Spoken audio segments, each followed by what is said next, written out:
Welcome to Sasi media. சமீபத்தில் நடிகர் விஜய் குறித்து, நடிகர்னு சொல்லக்கூடாது, தாவேகாவுடைய கட்சித் தலைவர் விஜய் குறித்தும் த்ரிஷாவையும் சேர்த்து வச்சு பிஜேபியுடைய தலைவர் ஒருத்தவர் பேசியிருந்தார். அதோடைய பின்னணி காரணங்கள், அது எதுக்காக பேசுகிறாங்க, இதை பற்றி தான் இந்த வீடியோவில் டிஸ்கஸ் பண்ண போகிறோம். நீங்கள் நம்ம சேனலுக்கு வரது தான் முதல் தடவை அப்படின்னா நம்ம சேனலை சப்ஸ்கிரைப் பண்ணிட்டு வீடியோ லைக் பண்ணுங்கள். விஜய் அவர்களை இப்போ ரொம்ப கடுமையாக தமிழ்நாட்டு அரசியல் மேடைகளில் விமர்சிக்கிறத பார்க்க முடியுது.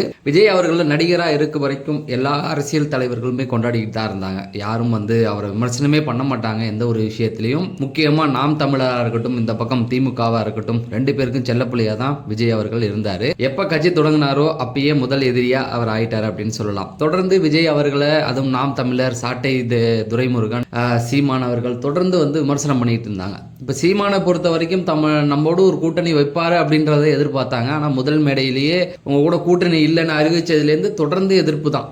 அதாவது ஒரு சூப்பர் ஸ்டார் பஞ்சாயத்து ஒன்று வந்தது. அப்போல்லாம் கேட்டுக்கிட்டு இருந்தாங்க, ரஜினி என்ன சூப்பர் ஸ்டார், விஜய் தான் சூப்பர் ஸ்டார், அவர் தான் இப்போ அதிகமாக சம்பாதிக்கிறேன்னு சொன்னவங்க தான் இன்னைக்கு விஜயை போட்டு அந்த அளவுக்கு திட்டிக்கிட்டு இருக்காங்க. தற்கூரி, அணில் கூட்டம் அப்படின்னு சொல்லி விமர்சனம் பண்ணுறதா பார்க்க முடியுது. அந்த பக்கம் பார்த்தீங்க அப்படின்னா திமுக பொறுத்த வரைக்கும் ஸ்டாலின் அவர்கள் விஜயோடைய பேரை சொல்ல மாட்டார். பட் ஆனால் விமர்சனங்கள் ஒரு வார்த்தைகளை விமர்சனம் பண்ணிக்கிட்டு இருப்பாங்க. அதுக்கு இந்த பக்கம் பார்த்தீங்கன்னா விஜய் அவர்கள் தொடர்ந்து திமுகவை விமர்சனம் திமுகவை மட்டும்தான் விமர்சனம் பண்ணிக்கிட்டு இருக்காரு. அதிமுகவை பெருசாக எதுவுமே கையில் எடுக்கிறது இல்லை. அந்த பக்கம் பிஜேபி இப்படி விமர்சனங்களை வச்சுக்கிட்டு தான் இருக்கு. சமீபத்தில் ஒருத்தவர் நாயனார் நாகேந்திரன் விமர்சனம் பண்ணார்.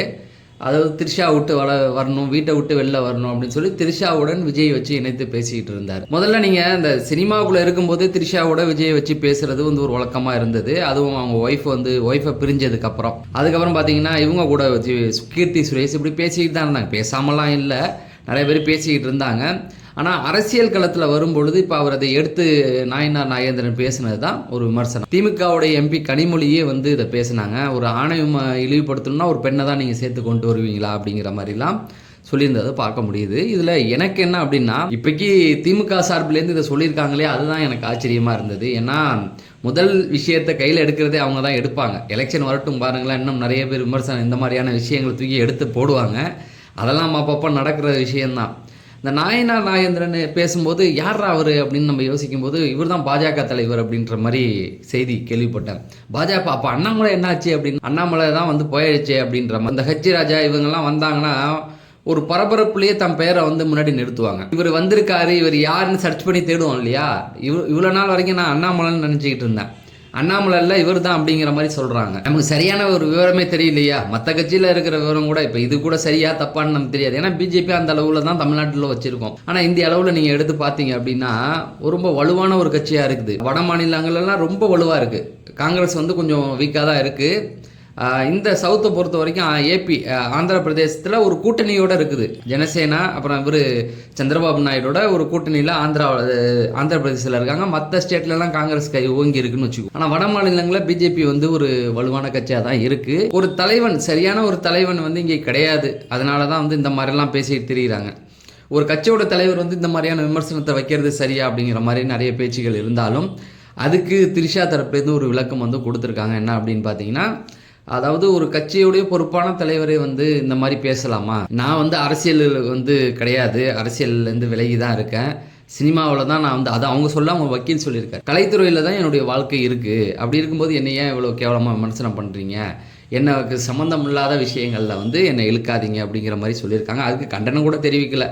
ஏன் இப்படி பேசுனீங்கன்னு. அவங்க மறைமுகமாக அரசியலுங்கிறதுனால மேபி அவங்களும் அந்த அரசியலுக்குள்ளே இருக்காங்களா இல்லையான்னு தெரியல. ஸோ தொடர்ந்து இந்த மாதிரியான விஷயங்கள், பேச்சுக்கள் நிறுத்தப்படுமா அப்படின்னு பார்த்தீங்கன்னா, த்ரிஷா அவர்கள் இதுக்கு முன்னாடி மன்சூர் அலிகான் பேசும்போது போட்ட கோவம் கூட இப்போ கிடையாது அப்படிங்கிற மாதிரி தான் தோணுது. ஏன்னா அப்போ டைரெக்டாகவே அவங்க ஒரு அறிக்கை கொடுத்துருந்தாங்க. நிறைய பிரபலங்கள் அப்போ த்ரிஷாவுக்கு ஆதரவாக. அப்போ அப்படி பேசினவங்க கூட இப்போ பேசலை அப்படிங்கிறது தான். மேபி அவர் அரசியலுக்குள்ளே வந்துட்டார் விஜய் அவர்கள் அப்படிங்கிறதுனால பேசலையா அப்படின்றது தான். விஜய் அவர்கள் இது அறிக்கையும் கொடுக்கல. இது விஜய் அவர்களை பற்றி நிறைய பேச்சுகள் போயிட்டு இருக்கு தான். இப்போ திமுகவிலே ஆபாச பேச்சாளர் ஒருத்தர் இருக்காரு, அவர் சிவாஜியா, அவரே பனையூருக்கு போக சொல்லு அப்படின்னு சொல்லி அவங்க ரசிகை சொன்ன விஷயத்துக்கே அவ்வளோ இது பேசியிருந்தார். எனக்கு என் வீட்டுக்காரோட விஜய் தான் பிடிக்கணும் ஒரு ரசிகை சொல்கிறாங்க அப்படின்னா அதை எந்த விதத்தில் நம்ம எடுத்துக்கணுன்ற ஒரு ஐடியாலஜி இருக்கு இல்லையா. ஒருத்தவங்க அப்படி சொன்னால், விஜயை பொறுத்த வரைக்கும் சொன்னால் நிறைய பேர் இப்படி சொல்லுவாங்க. அதை வந்து தப்பான அர்த்தத்தில் வந்து அவர் பேசினார். அப்போ தாவைக்காவில் உள்ளவங்க வந்து நிறைய பேர் வந்து கண்டிச்சாங்க. ஆனால் திமுக தரப்புலேருந்து எதுவுமே பேசலை. அப்போ கனிமொழி கூட அதை பற்றி பேசவே இல்லை. இப்போ பேசுகிறாங்க. அதாவது பிஜேபி அவங்களுக்கு ஒரு எதிரி இல்லையா, அதனால எடுத்து அவங்க ஒரு பாலை தூக்கி போட்டிருக்காங்க. திமுகவாக இருக்கட்டும், பிஜேபியாக இருக்கட்டும், நிறைய பேர் இந்த மாதிரி பேசிக்கிட்டு தான் இருக்காங்க, பேசாமலாம் இல்லை. இன்னும் நீங்கள் வந்து பார்த்தீங்கன்னா இதை இங்கே நிறுத்திட போகிறது கிடையாது. இன்னும் எலெக்ஷன் வர வர வர வர இவங்க வந்து கரெக்டாக இந்த மாதிரியான விஷயங்களை எடுத்து வைப்பாங்க. திமுகவிலையும் வைப்பாங்க, எல்லா இடத்துலையும் எடுத்து வைப்பாங்க, வைக்காமலாம் இருக்க போகிறது கிடையாது. புதுசாக வந்திருக்காரு அவர், கொள்கை ரீதியாக அவருடைய நடைமுறைகளை வந்து அவருடைய அணுகுமுறையை அதை வந்து விமர்சிக்கிறது தப்பு கிடையாது. ஆனால் தேவையில்லாத இந்த மாதிரியான பர்சனல் லைஃப், இப்போ என்ன நான் முதலே சொன்ன மாதிரி வந்து கீர்த்தி சுரேஷை பற்றி பேசுவாங்க, த்ரிஷா கூட பேசுவாங்க, அந்த மாதிரி நிறைய பேசிக்கிட்டு தான் இருக்காங்க.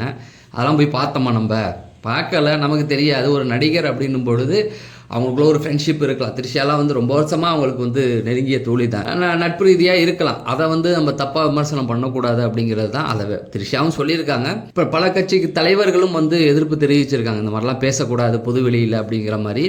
ஏன்னா அரசியல் நாகரிகம் அப்படின்னு இங்கே ஒன்று இருக்குது, அதை வந்து நம்ம கையில் எடுத்துக்கணும். அரசியல் ரீதியாக அவர் வந்து எவ்வளோ வேணாலும் நீங்கள் விமர்சிக்கலாம், தப்பே கிடையாது. இப்போ திமுக இவங்களை பொறுத்த வரைக்கும் அனில் குஞ்சு அப்படின்னு சொல்லி விமர்சனம் பண்ணுறாங்க, அதுவும் தப்பு தான். நாம் தமிழரை பொறுத்தவரை அரசியல் ரீதியாக கொள்கை ரீதியாக அவர் பேசினதை வச்சு, அவங்க நடைமுறையை வச்சு, அவங்க என்ன பண்ணுறாங்க, எதை முன்னெடுத்து போகிறாங்க, அதை வந்து விமர்சனம் பண்ணுறது வந்து எப்பவுமே தப்பு கிடையாது. அது வந்து சரியான ஒன்று தான். அப்போ தான் ஒரு தலைவர் வந்து புதுசாக வரவங்க தன்னை திருத்திட்டு வரலாமே தவிர, விஜய் அவர்களுடைய முதல் அந்த பேச்சுக்கும் இப்போக்கி சமீபத்தில் சேலத்தில் நடந்த அந்த மீட்டிங் பார்த்தீங்கன்னா நிறைய முன்னேற்றம் தெரியுது. முதல்ல அந்த சினிமா பாணியில் கமர்ஷியலாக பேசினவர் இப்போ ரொம்ப டீப்பாக எல்லா பிரச்சனையும் கையில் எடுத்து, அதாவது அந்த திமுகவுக்கும் எனக்கும் தான் போட்டி அப்படிங்கிற ஒரு அந்த கமர்ஷியல் வில்லன் ஹீரோ இந்த பாணியில் தான் அவர் வந்து ட்ராவல் பண்ணார். சேலம் மீட்டிங்கில் பேசும்பொழுது ஒரு அரசியல் தலைவருக்கான உள்ள நெறிகளை ஃபாலோ பண்ணி மக்கள் பிரச்சனையை ஃபோக்கஸ் பண்ணி பேசுகிறதையும் நம்மளால் பார்க்க முடியுது. அது எல்லாமே வந்து விமர்சனங்கள் அதை ஒன்று ஒன்றா அவர் பார்த்து தெரிஞ்சுக்கிட்டு வர்றார் இல்லையா, அந்த மாதிரியான விமர்சனங்கள் வைப்பது தான் சரியே தவிர, அந்த காலத்தில் வந்து எதுவுமே கிடையாது, ஃபேஸ்புக்கு, ட்விட்டரு எதுவுமே கிடையாது, வாட்ஸ்அப் கிடையாது. ஒரு விஷயம் சொன்னால் அதை வந்து ஏற்றுக்கிற இன்றைக்கி எல்லாருக்கும் எல்லாம் தெரியும். விஜய் மேலே அவ்வளோ அன்பு பாசம் வச்சுருக்க நிறைய பேர் வந்து இதை உதறி தள்ளிட்டு தான் போவாங்க. அதனால் இந்த மாதிரியான கருத்துக்கள் தன்னைத்தானே கேவலப்படுத்திக்கிற மாதிரி தான். பிஜேபியை பொறுத்த வரைக்கும் அவங்க கட்சியில் இன்னும் வந்து யார் தலைவர் யார் செயலாளர் இன்னமும் யாருக்குமே சரியாக தெரியாத ஒரு சூழல் தான் போயிட்டுருக்கு. என்ன நடக்குதுன்னு அதுக்கு ஃபோக்கஸ் பண்ணலாமே தவிர, அடுத்தவங்களை அசிங்கப்படுத்தி இந்த மாதிரி கான்ட்ரவர்சியில் தன்னுடைய பேரை முன்னிறுத்திக்கிட்டா ஒன்றுமே வேலைக்கு ஆகாது அப்படிங்கிறது தான். தொடர்ந்து ட்ரெண்டிங் டாபிக் தெரிஞ்சுக்க நம்ம சேனலை சப்ஸ்கிரைப் பண்ணுங்கள் அப்படிங்கிறத சொல்லி நான் விடைபெறேன். நன்றி, வணக்கம்.